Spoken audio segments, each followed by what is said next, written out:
Hello friends, welcome to innovative Shiksha. तो स्वागत है आपका इनोवेटिव शिक्षा के बेसिक शिक्षा सेगमेंट में, जिसमें हम कुछ आपको इंपॉर्टेंट नॉलेज शेयर करते हैं जो कि हम सभी के लिए जानना जरूरी है। तो आज का जो हमारा इंपॉर्टेंट बेसिक शिक्षा है वो है आपका रैशनल नंबर्स। तो आज हम सीखने वाले हैं रैशनल नंबर्स क्या होते हैं। रैशनल नंबर्स, जिनको हम हिंदी में क्या बोलते हैं, परिमेय संख्याएं। ठीक है, तो आज हम सीखेंगे रैशनल नंबर्स क्या होते हैं। तो ऐसे नंबर्स जिनको आप p बाई क्यू के फॉर्म में आप लिख सकते हैं उनको हम क्या बोलते हैं, रैशनल नंबर।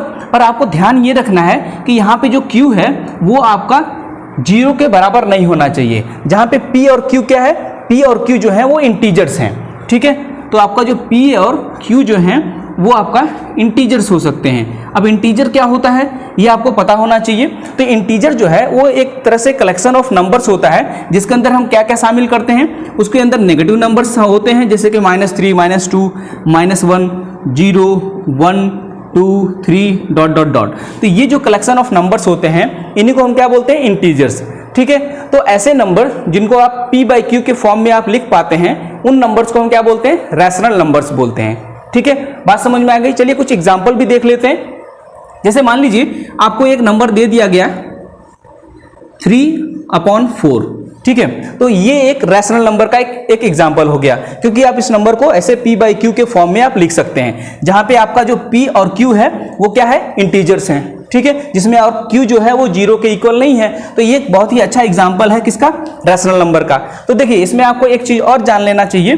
देखिए यहाँ पे जो 3 है या फिर जो p है इसको हम क्या बोलते हैं, न्यूमरेटर। क्या बोलेंगे, इसको न्यूमरेटर बोलेंगे। और आपका जो q है इसको हम क्या बोलते हैं, डिनोमिनेटर। ठीक है, तो आप अदर वर्ड्स में ऐसे भी बोल सकते हैं कि ऐसे नंबर जिनको हम न्यूमरेटर अपॉन डिनोमिनेटर के फॉर्म में लिख सकते हैं उनको हम क्या बोलते हैं, रैशनल नंबर्स। ठीक है, न्यूमरेटर को अगर आप हिंदी में जानना चाहें तो न्यूमरेटर को हिंदी में बोलते हैं अंश और डिनोमिनेटर को बोलते हैं हर। तो हिंदी में अगर आप समझना चाहें तो आप ये समझ सकते हैं कि ऐसी संख्याएं जिनको हम अंश बटे हर के फॉर्म में लिख सकते हैं उन नंबर्स को हम बोलते हैं परिमेय संख्याएं। ठीक है, जैसे एग्जांपल के तौर पे कोई भी आप इंटीजर ले लीजिए। एग्जांपल के तौर पे जैसे मान लीजिए -2, तो क्या -2 एक परिमेय संख्या या फिर रैशनल नंबर है?